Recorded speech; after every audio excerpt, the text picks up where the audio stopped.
Hi guys, this is the last video for the booklet.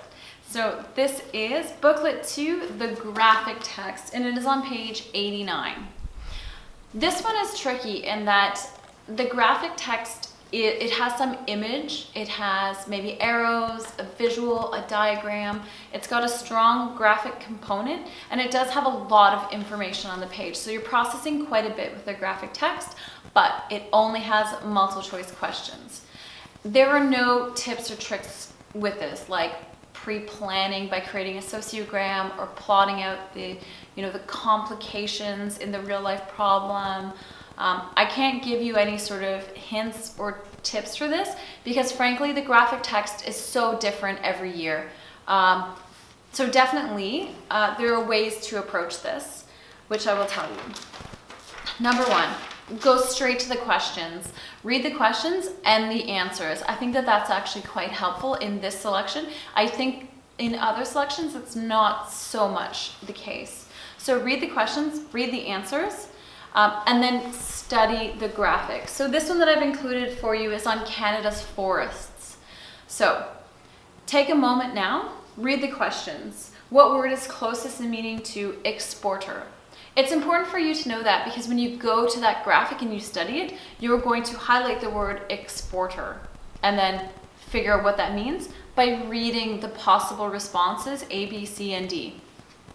2, why is a bar graph appropriate for the forest management data? So why is that appropriate or well suited for it? 3, how is the Canada's management graph organized?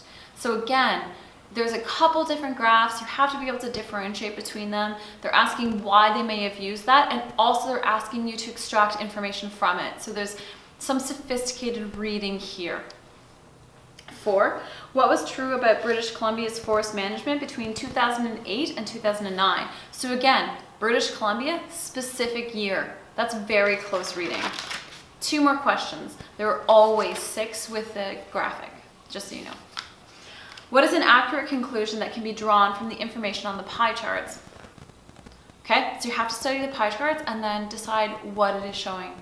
Okay, read A, B, C, and D here, absolutely, to try and figure it out. 6, what conclusion can be supported by the information in this selection? So this is sort of like the main idea, okay? Go now to the graphic text. Although you can see with this, there is quite a lot of writing on this page. Some things that I like to do are look for any sourcing, okay? Look for arrows. This arrow goes down to here. These are pertaining to each of these segments of the pie chart here. Look at any images, photos. Look at bold terms, okay? There's not so many here, but maybe this title here, and Ontario's forest industry. So I'm always looking at stars, asterisks, arrows, any sort of flow. If it's a diagram, is there flow in it? Is there any movement? Am I tracing it? And then read for details very closely. So I want to read that Northwest Territories, including Yukon and Nunavut, are in one. So all of the sort of territories are included in one here. That's interesting. And then the rest of them are by province. And again, Atlantic provinces are all grouped together. So the Atlantic provinces, also known as the Maritime provinces, so Nova Scotia, New Brunswick, PEI, and Newfoundland are all grouped together there. So it does rely on some expectations of grade 9 curriculum. This would be geography, okay? Canada's forest management, thousands of hectares, that's a measurement. And then area planted, harvested, and burnt. Okay, so that tells us Canada is burning part of our forests, and we are harvesting them for pulp and paper, okay? And then the forest industry contributes sustainably to the provincial economy. So in the 3 major sectors, so what does that word sector mean? And then again, you're breaking down this pie chart here and making sure that the questions you are choosing the correct pie chart for the associated questions. So that's paying very close attention to detail in the question and the headings. So for this one, I would suggest that you read the questions, study, the graphic, read the questions again, and absolutely you could read the answers as well if you find that helpful. Samples of the graphic text that I've seen in the past. A museum pamphlet with sort of exhibits like dinosaur exhibits, hours, bus schedules is one. A science experiment about how to make ice cream was one. Fish farming, aquaculture, that one was kind of interesting. So it's a flow chart of sort of how water is processed with fish farming, the large tanks of fish that are bred and then used, are eaten. And a final one that I've seen is a diagram or an architectural design for a new stadium.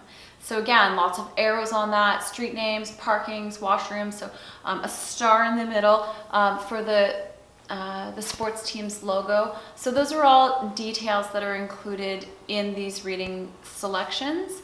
And again, study them, pay attention to any headlines, sources, any information that you can glean. And then practice. Go to EQAO and check out their assessments for students that you could download and print and then answer. They always have the scoring guides, multiple choice responses. You can just grab them from there. So I wish you all the best of luck on the literacy test that runs every spring in Ontario. I have included at the end of this booklet the answers for that multiple choice, but then also a final reflection. So this is around goal setting. Depending on when you're watching these videos, you may have some time to prepare. So you could go back and analyze which section gave you the most trouble, and then you could get more samples and write them to practice. Identifying things that you could do to be more successful. And of course, at the back, I've included in the links to EQAO's website where you could get more. And there's a Google site with OSSLT resources and then other workbooks for you. So you can check out those URLs, download and practice more. I wish you the best of luck this March or April on your literacy test. Thanks for watching.